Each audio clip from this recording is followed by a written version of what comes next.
Hi. I never thought I'd be the kind of person posting here, but after the last 2 weeks, I feel like if I don't write this down somewhere anonymous, I'm going to implode quietly at my desk like I always do. So here goes. This is long. I'm sorry. Or maybe I'm not. I've swallowed enough things already. I've been working at this company for a little over 3 years. Mid-sized firm, lots of talk about family, transparency, and strong female leadership. You know the type. My boss, I'll call her Linda, built her entire identity around being that woman. The one who made it, and therefore believed no other woman had the right to complain. She loved to say things like, "I had it worse in my day," or, "You should be grateful to even be here." At first, I admired her. I really did. She was sharp, loud, confident in a way I wasn't. She could walk into a room and make people listen. I thought maybe if I worked hard enough, stayed quiet enough, absorbed enough humiliation, some of that confidence would rub off on me. The early signs were small, easy to excuse. She'd forget my name in meetings. She'd interrupt me mid-sentence and finish my thoughts louder, then look around like she'd invented them herself. She'd praise my work in private and then criticize it publicly for things she'd never mentioned before. If I ever tried to clarify, she'd smile and say, "Relax, don't be so sensitive." I learned very quickly that sensitivity was a liability here. Still, I stayed. I stayed late. I answered emails at midnight. I rewrote decks that weren't even mine. I fixed mistakes she made and never corrected publicly. I told myself this was normal, that this was how offices worked. That humiliation was just the entry fee. About 6 months ago, I came up with an idea. A big one. A strategy that could reposition one of our major clients. The kind of thing that doesn't just help a quarter, but defines a year. I worked on it for weeks. Nights, weekends, notes on my phone while brushing my teeth. I finally sent her a detailed proposal, clearly labeled, clearly authored. She replied with one sentence. "Interesting. Let's discuss later." Later never came. Instead, her behavior changed. Suddenly, she stopped inviting me to meetings I'd always attended. She'd call last-minute huddles and forget to add me. She stopped making eye contact in the hallway. When she did acknowledge me, it was with that tight smile people use when they've already decided what you are to them. A ghost. Then came the meeting. The one where she presented my idea as if it had just materialized, fully formed in her mind. Same structure, same language, same examples. I sat there frozen, listening to my own thoughts come out of her mouth while everyone nodded at her brilliance. I remember gripping my pen so hard my fingers went numb. No one looked at me. Not once. After that, everything accelerated. Her tone turned colder, sharper. She started calling me invisible as a joke. "Oh, I didn't see you there." She'd laugh in front of others.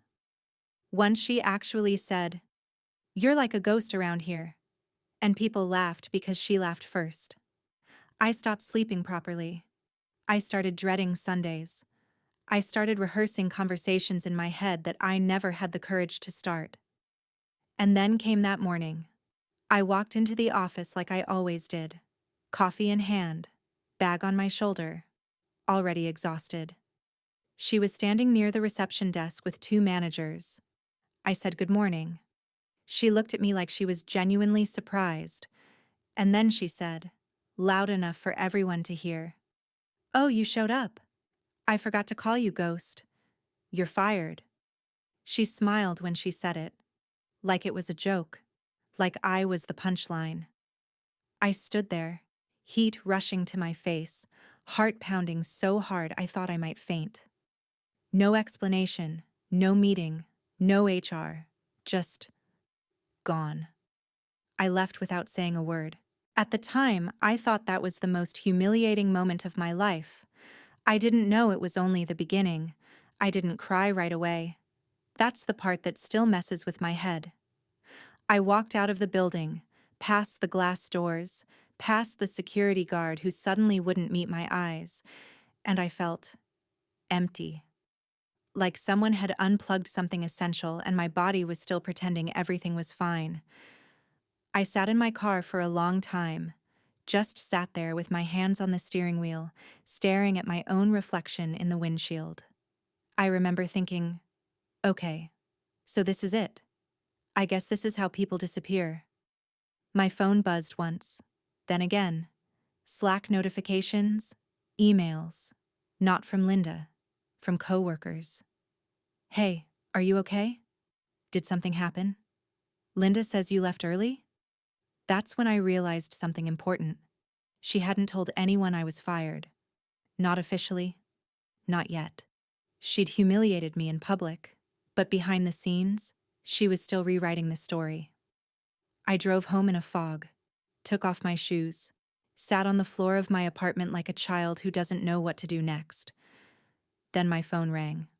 Unknown number. I almost didn't answer. I'm glad I did. Hi, this is Mark from... And he named the client. That client. The one my idea was built for. The one Linda had paraded my stolen strategy in front of last week like a trophy. He sounded confused. Polite, but confused. Quick question, he said. Before we move forward, who actually developed the proposal Linda presented? She referenced a strategist but didn't give a name. I felt my stomach drop. I told him my name. There was a pause. A long one. Oh, he said slowly. That's strange. She told us it was her concept. Something in my chest cracked open. Not loudly. Quietly. Like ice under pressure. I didn't trash her. I didn't rant. I just explained. Calmly. Dates. Emails. Drafts. The timeline. The parts that only someone who had lived with the idea for weeks would know. Another pause. Then he said, "Can you forward that documentation?" So I did. I sent everything. The original email. The proposal with my name in the file metadata. The Slack messages where she'd asked me to tweak my own idea after presenting it. I sent it all before I could talk myself out of it. 20 minutes later, my phone rang again. Same number, different tone. "We're pulling the investment," he said. "All of it. $300 million. Just gone." I hung up and sat there shaking, not triumphant, not relieved, just terrified, because I knew exactly what was coming next. It started with one message, then 5, then 30, then a flood.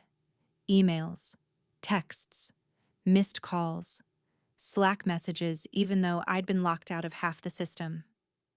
Linda went from silence to hysteria in under an hour. "Where are you? This is very unprofessional. Call me immediately. What did you say to the client? You've misunderstood everything. I was joking this morning. Come back. We'll talk." At one point, she actually wrote, "You took a joke too seriously." A joke.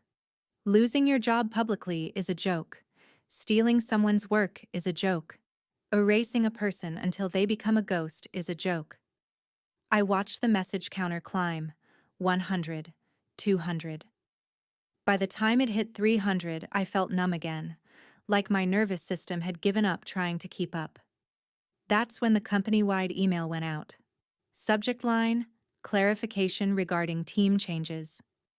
She wrote that there had been a temporary misunderstanding, that I was still a valued member of the team, that the situation with the client was under internal review.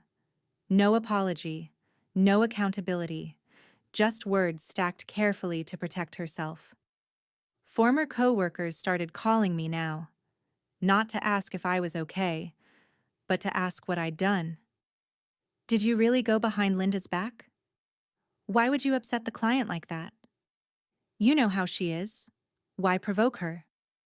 That's when it hit me. The humiliation wasn't just being fired like trash. It was watching everyone rush to protect the person who did it. It was realizing how easily I'd been positioned as the problem. I lay on my couch that night staring at the ceiling, phone still vibrating beside me, and for the first time, I asked myself a question I'd avoided for years. How long have I been letting this happen? Because suddenly, looking back, all the signs were there. I just didn't want to see them. And now, I couldn't unsee anything. I didn't plan the confrontation. That's important. This wasn't some power move I rehearsed in the mirror. It happened because Linda showed up at my apartment. Yes, showed up. I was standing in my kitchen, still in yesterday's clothes, rereading the same email thread for the 10th time like it might suddenly say something different, when my phone buzzed with a text that just said, "We need to talk. I'm outside." My heart dropped straight into my stomach. I looked through the peephole and there she was, perfectly put together. Blazer, hair smooth, phone in hand. Like she was about to walk into a boardroom instead of ambush someone she'd publicly humiliated less than 24 hours earlier. I almost didn't open the door, but something in me, maybe anger, maybe exhaustion, decided I was done running. I opened it. She smiled like we were old friends. "Oh, good," she said, breezing past me without asking. "I was worried you were being dramatic." That word again. Dramatic.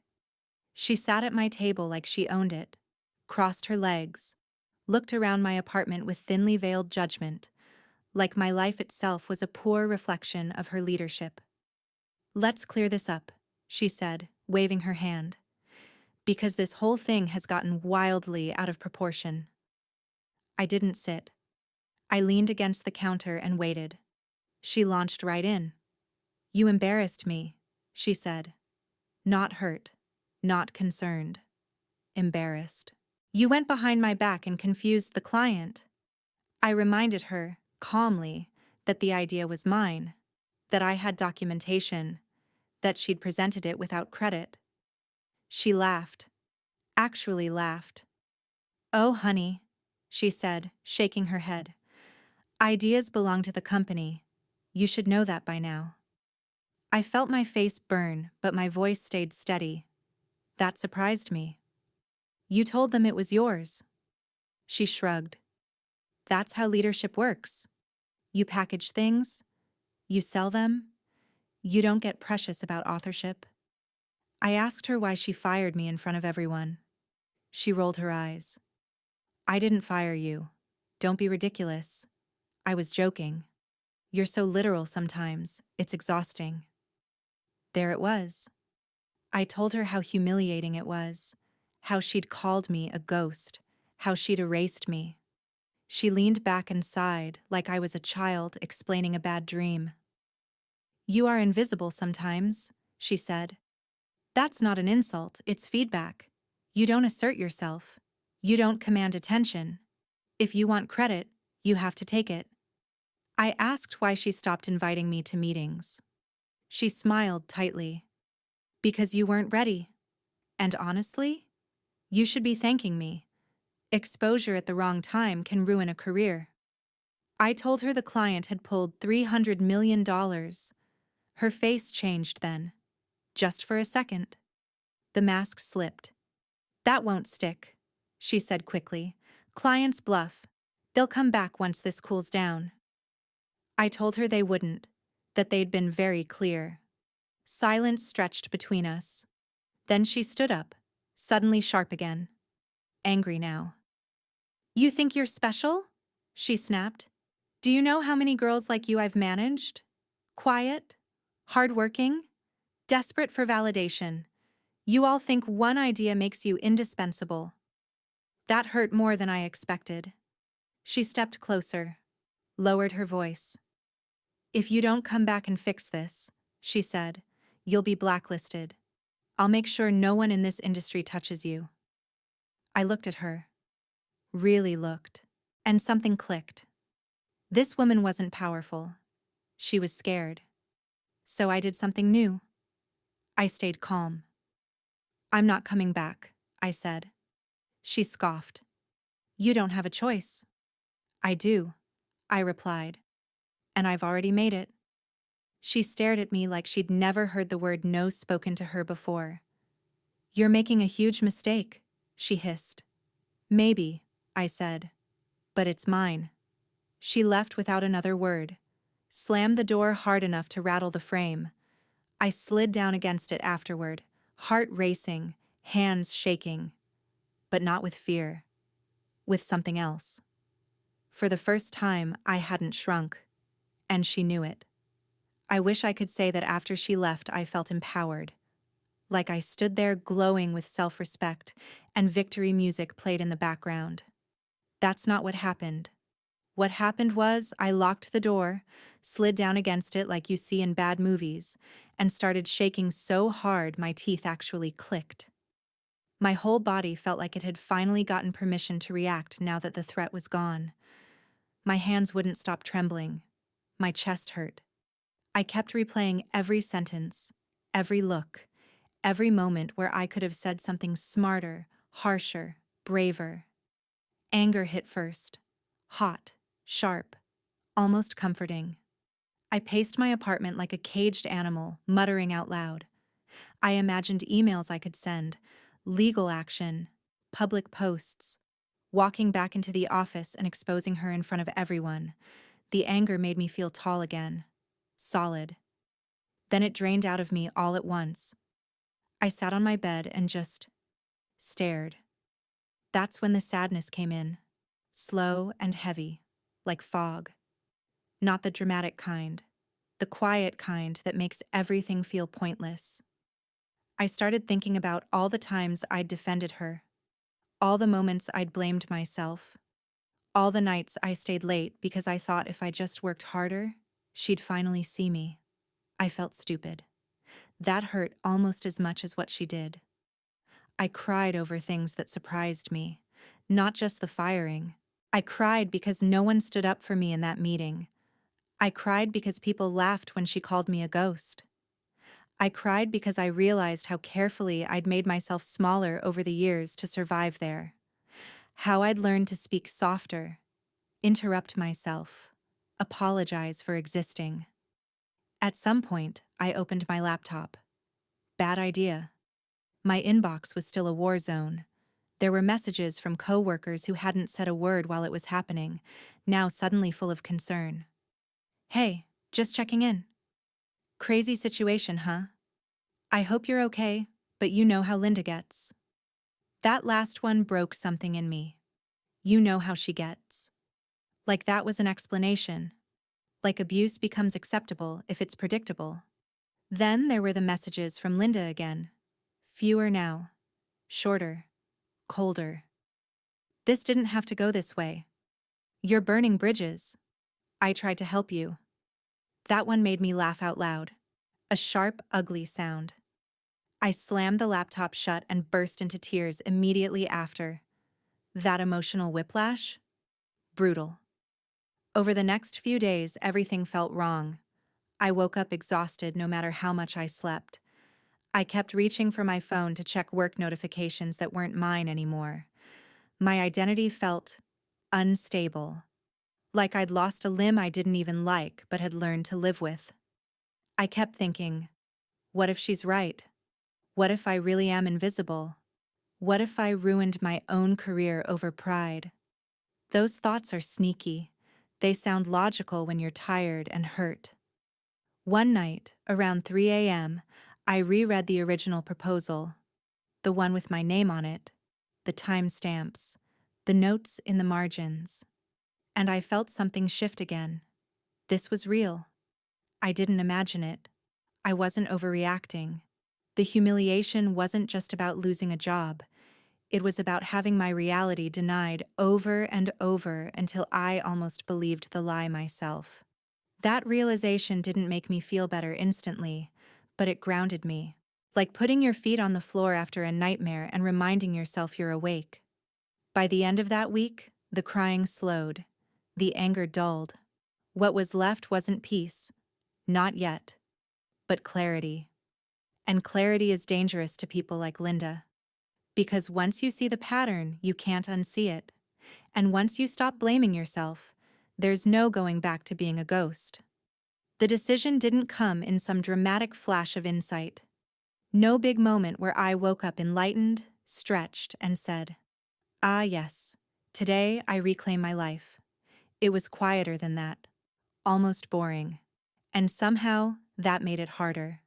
For a few days after the confrontation, I did nothing. I didn't reply to Linda. I didn't answer coworkers. I let my phone sit face down on the table like it was something dangerous that might bite me if I wasn't careful. I cooked simple food. I went for long walks without headphones, just to remind myself what my own thoughts sounded like without interruption. That's when it hit me how much of my mental energy had been occupied by anticipating her moods. Was she in a good mood today? Was she annoyed? Was this email too assertive? Not assertive enough? Should I apologize preemptively? It felt like detoxing from something I didn't realize I'd been addicted to. On day 4, I finally opened my laptop again, not to reread old emails or defend myself, but to update my resume. Just opening that document made my stomach twist. I stared at the screen for a long time, fingers hovering, waiting for the familiar wave of self-doubt. It came. Right on schedule. Who do you think you are? You weren't that important. She made you. I almost closed it. Almost. Instead, I forced myself to write facts. Not opinions, not feelings. Just facts. Projects I led. Results I delivered. Numbers. Outcomes. I didn't downplay anything. I didn't soften the language. For the first time, I didn't imagine how Linda would react to seeing it. And that's when something surprising happened.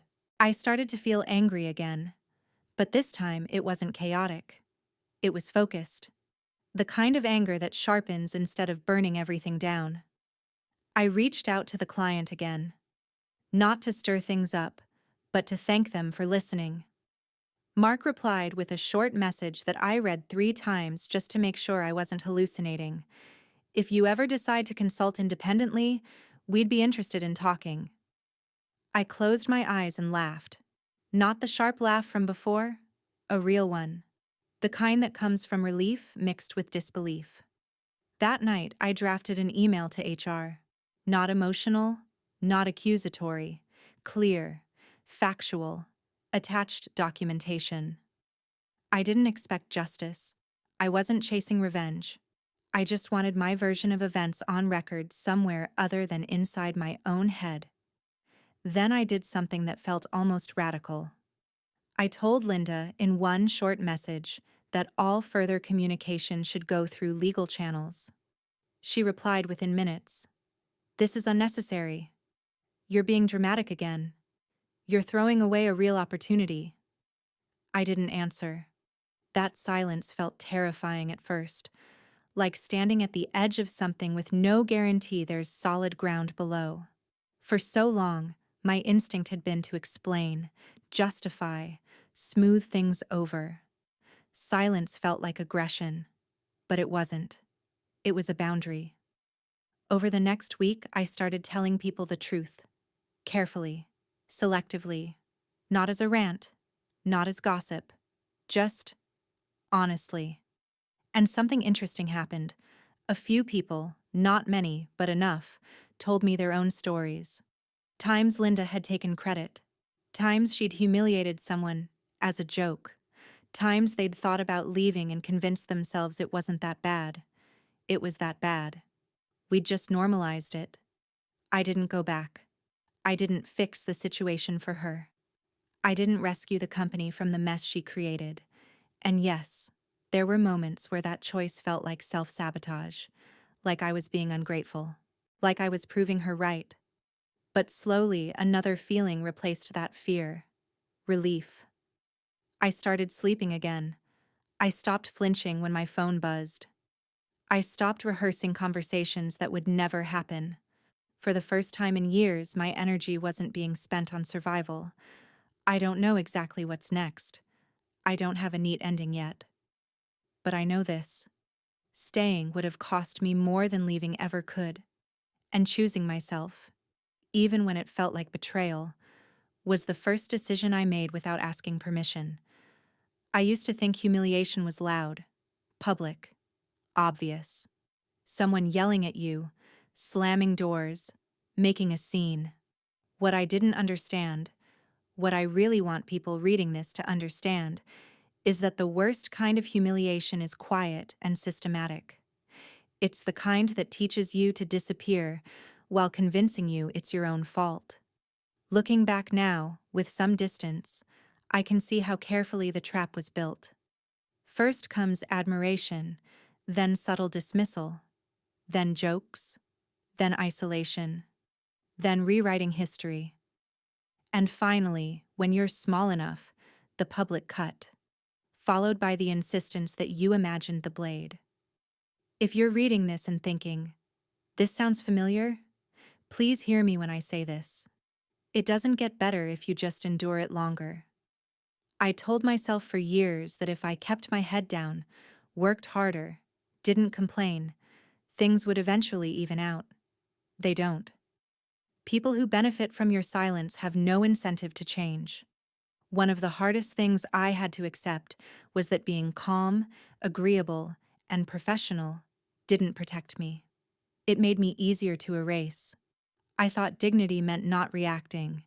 In that office, it meant not existing.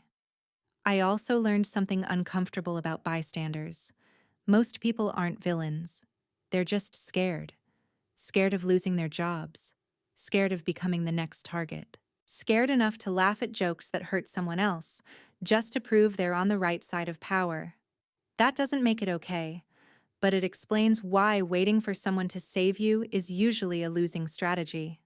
If I could give advice to anyone in a similar situation, it would be this. Document everything. Early. Quietly. Don't rely on memory when someone is actively rewriting reality around you. Pay attention to patterns, not apologies. Anyone can say, "I didn't mean it," after the damage is done. Patterns tell the truth. And most importantly, if your job requires you to shrink to survive, it's not a job worth keeping. I spent a long time thinking strength looked like endurance, like staying, like proving I could take it. Now I know strength sometimes looks like walking away without permission, without closure, without the satisfaction of being understood by people who never intended to understand you. I'm not bitter anymore. Tired, yes. Wiser, definitely. And very done with being invisible. I'm still figuring out what comes next, but I'm doing it without flinching when someone says my name. Because now, I know who I am. And I'm not a ghost. Something people don't really talk about after you leave a toxic job, especially one that messes with your head, is the weird, hollow aftermath. Not the freedom part. Everyone talks about that. I mean the echo. The psychological residue that lingers even when the person is gone. The first week after I officially cut contact, I kept checking my email like I was expecting to be scolded. My body was still operating on old software. I'd flinch when my phone lit up. I'd reread messages before sending them to friends, making sure I didn't sound difficult. I caught myself apologizing for things that didn't require apologies, like asking a barista to remake my coffee. That's when it hit me. She wasn't in my life anymore, but her voice still was. I'd be standing in line at the grocery store and suddenly hear it in my head. "You're overthinking. You're not ready. Don't make this a thing." That voice didn't disappear overnight just because I told her no once. What really messed me up was how normal everything else looked. The world didn't pause because I was humiliated. The company didn't collapse immediately. People kept posting smiling LinkedIn updates about exciting growth opportunities. From the outside, it probably looked like I just left. Inside, I was reconstructing my sense of self one piece at a time. About 2 weeks in, I ran into a former coworker at a coffee shop. Someone I'd worked with closely. Someone who had laughed when Linda called me a ghost. She froze when she saw me, like she'd been caught doing something wrong. We did the awkward small talk dance. Then she blurted out, "I just want you to know, I didn't agree with how that went down." I waited. She didn't say anything else. That was it. That was her big moral stand. I nodded, smiled politely, and left. And I cried in my car afterward, not because I wanted her apology, but because it confirmed something painful. A lot of people will quietly validate you after it's safe, and never when it matters. Another thing no one warns you about: grief. Real grief. I didn't love that job, but I grieved the version of myself I was before it broke me down, the girl who thought competence was enough, who believed that doing good work would protect her, who didn't instinctively scan a room for threats disguised as authority figures. Letting go of that version of me hurt, but something else happened too. I started noticing red flags faster, instantly, in conversations, in interviews, in emails. The first time a recruiter spoke over me and then explained my own experience back to me incorrectly, my body reacted before my brain did. Tight chest. Cold clarity. Nope. I didn't argue. I didn't prove myself. I just disengaged. That felt powerful in a way I didn't expect. I also started talking about what happened. Not in detail, not dramatically, but honestly. And every time I did, someone leaned in and said, "That happened to me too. Different boss, different industry, same pattern, same erosion." It made me realize how many of us think we're alone in these experiences because we're embarrassed. Humiliation thrives on silence. Once you name it, it loses some of its grip. Linda emailed me once more after that, a month later. Short, neutral, almost friendly. "I hope you're doing well. No hard feelings." I stared at it for a long time. Then I deleted it. Not responding wasn't petty. It wasn't weak. It was final. The aftermath taught me that healing isn't dramatic. It's repetitive. It's noticing when you no longer tense up at the sound of your own voice. It's catching yourself before you apologize unnecessarily. It's trusting your perception again. I'm still doing that work. But I'm not confused anymore. And that alone feels like a kind of freedom I didn't know existed. About a month after everything blew up, I learned something else the hard way. Humiliation doesn't always stop when you leave. Sometimes it follows you. Quietly, strategically. Like a smear campaign dressed up as concern. It started small. A recruiter I'd been excited to talk to suddenly went in another direction. No explanation. Just a polite rejection after what I thought was a great call. Then another one ghosted me entirely. Then a third asked a weirdly specific question halfway through the interview.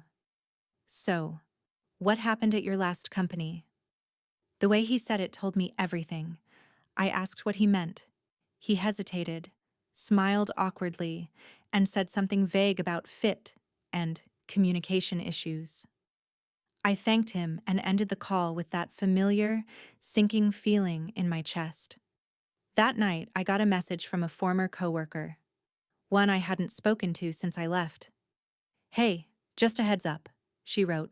"Linda's been telling people you were let go because you're emotionally unstable and couldn't handle pressure." I stared at my phone for a long time. Of course she was. She couldn't control me anymore, so she was controlling the story, turning my refusal to come back into proof that she'd been right all along, rebranding humiliation as professionalism. For a few minutes, I spiraled.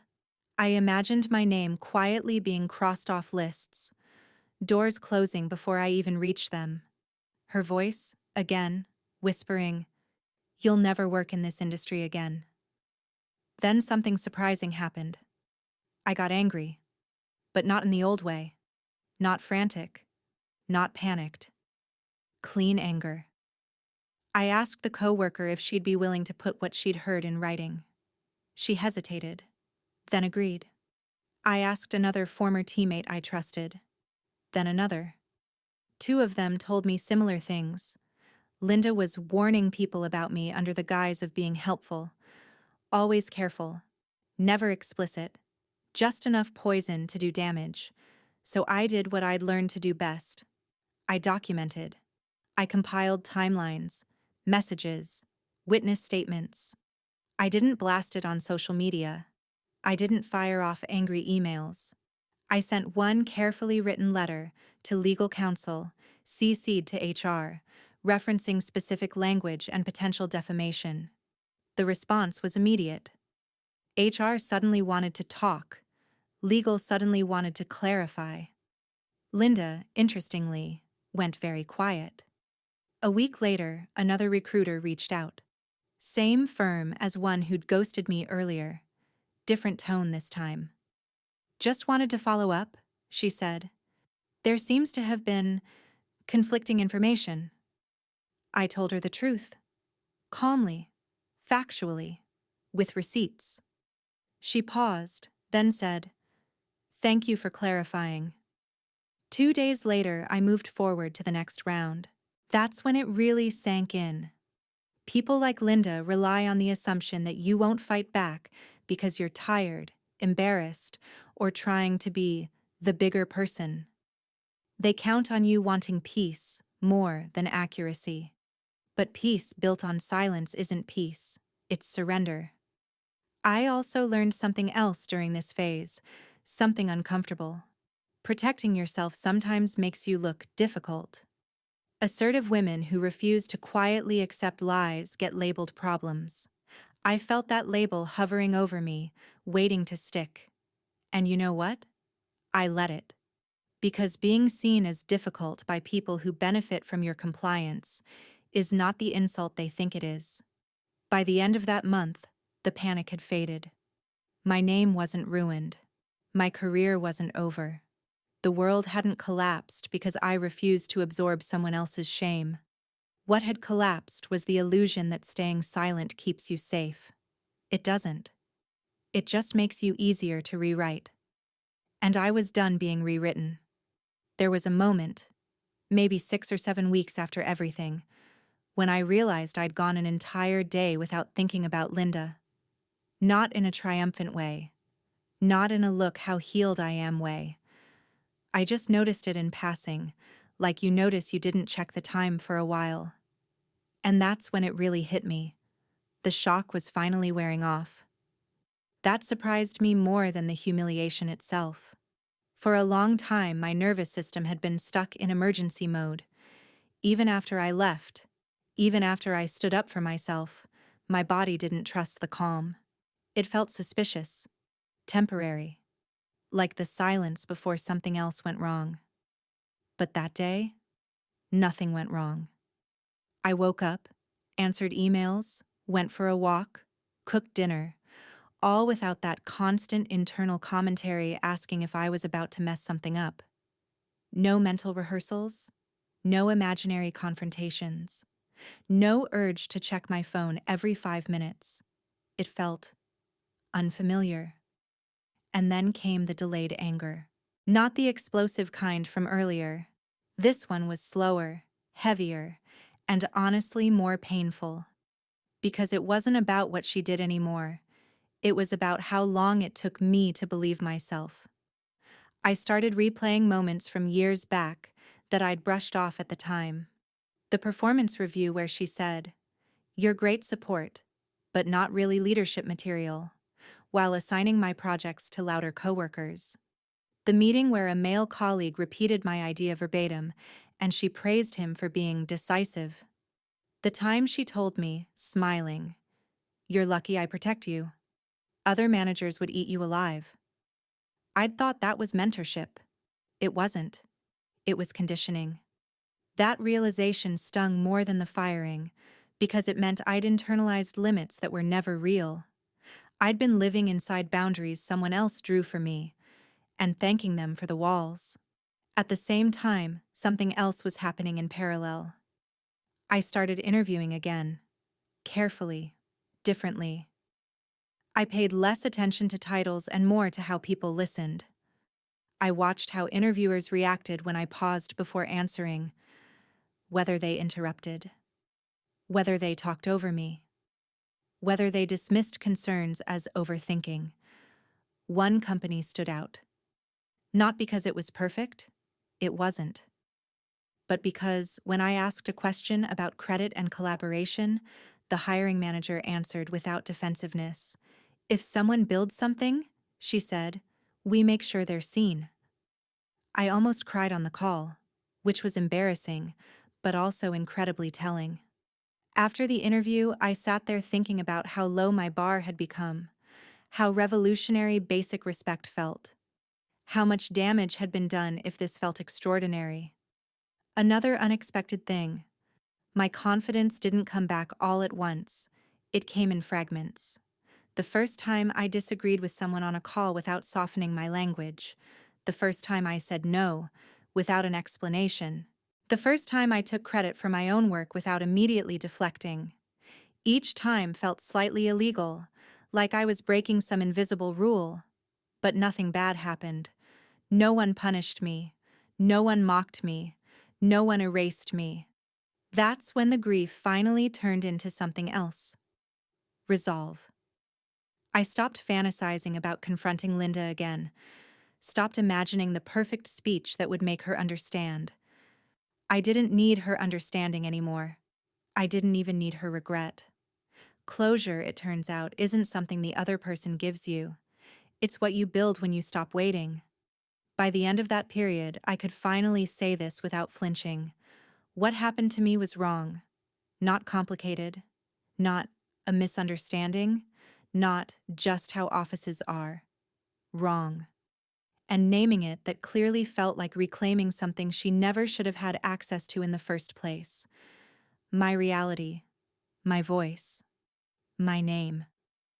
A few months later, I ran into someone from the old company at a networking event. Totally unplanned. I almost didn't go. Those spaces still made my shoulders tense up. But I forced myself because hiding felt like letting the past win. I was standing near the back, holding a drink I didn't really want, when I heard my name. Not whispered, not joked about, just said. I turned around and there she was. One of Linda's former favorites. Someone who used to sit close to her in meetings, laugh at her jokes, echo her opinions. She looked different. Tired. Less polished. Hey, she said awkwardly. I didn't know you'd be here. We did the usual polite dance for a minute. Then she dropped it, like people always do when they're nervous. Things are kind of a mess back there, she said. I didn't ask where back there was. I knew. She told me quietly that the client loss had triggered an internal review, that Linda was suddenly under scrutiny, that people were asking questions they'd never dared to ask before, that 2 team members had already left. That one had filed a formal complaint. I listened. I didn't interrupt. I didn't gloat. She looked at me and said, I should have said something when it happened. I'm sorry. And here's the part that surprised me most. I believed her. Not because the apology fixed anything, it didn't, but because I no longer needed it to. Her words didn't feel like oxygen anymore. They were just information. I know, I said. And I meant it. Walking away from that conversation, I felt something close to peace. Not because Linda was facing consequences, though I won't pretend that didn't feel validating, but because I wasn't emotionally tied to the outcome anymore. That's when I finally understood something about power. Real power isn't humiliating someone in public. It isn't controlling the narrative. It isn't making people afraid to speak. Real power is not needing to do any of that. I thought back to the moment she called me a ghost. How small I felt. How exposed. How convinced I was that everyone else held the authority in that room. But power didn't live there. It lived in the fact that I could leave. That I could say no. That I could survive the thing she used as a threat. Linda needed witnesses. She needed fear.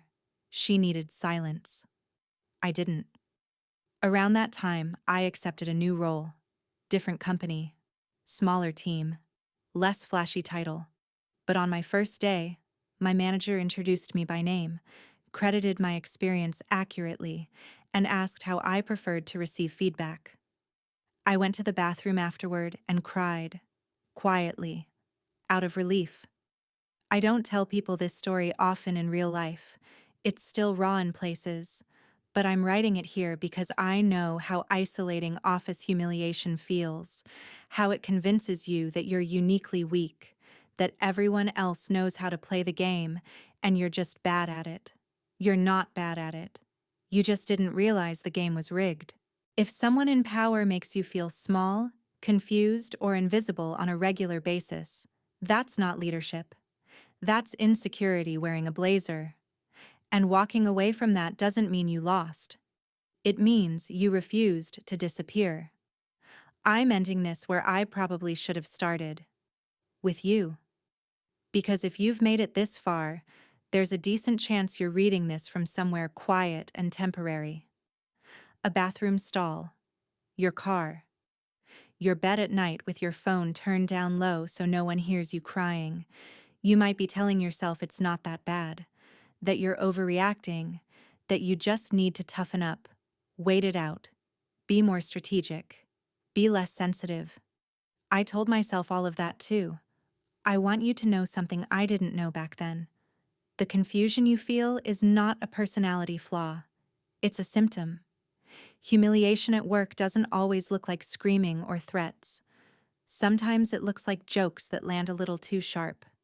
Praise that disappears the moment other people are watching. Credit that evaporates. Meetings you're quietly excluded from. A constant sense that you're one misstep away from being a problem. That feeling where you keep replaying conversations in your head, trying to figure out what you did wrong, that's not self-awareness, that's erosion. When my boss called me a ghost, I thought she was exposing me. What she was really exposing was herself. People who are secure don't need to humiliate others to feel in control. People who lead don't steal. People who respect you don't rewrite your reality and then accuse you of being dramatic when you notice. I didn't win some grand victory. I didn't get a public apology or a viral takedown or a satisfying movie ending. What I got was quieter, and honestly, more important, my sense of self back. I trust my perceptions now. I don't explain myself into exhaustion. I don't stay where I have to shrink to be tolerated. And yes, some days I still feel the echo of who I used to be. The version of me who would have apologized after being fired, who would have gone back to fix things, who would have accepted humiliation in exchange for stability. But she doesn't run my life anymore. If you're still inside a place that's doing this to you, here's the advice I wish someone had given me, plainly, without motivational fluff. Start documenting. Stop minimizing. Pay attention to how your body reacts around certain people. And don't confuse longevity with loyalty, especially when the loyalty only goes one way. Leaving doesn't mean you failed. Staying doesn't mean you're strong. Sometimes the bravest thing you can do in an office that treats you like a ghost is walk out and take your name with you. I did. And for the first time in a long time, when someone asks who I am, I don't hesitate before answering.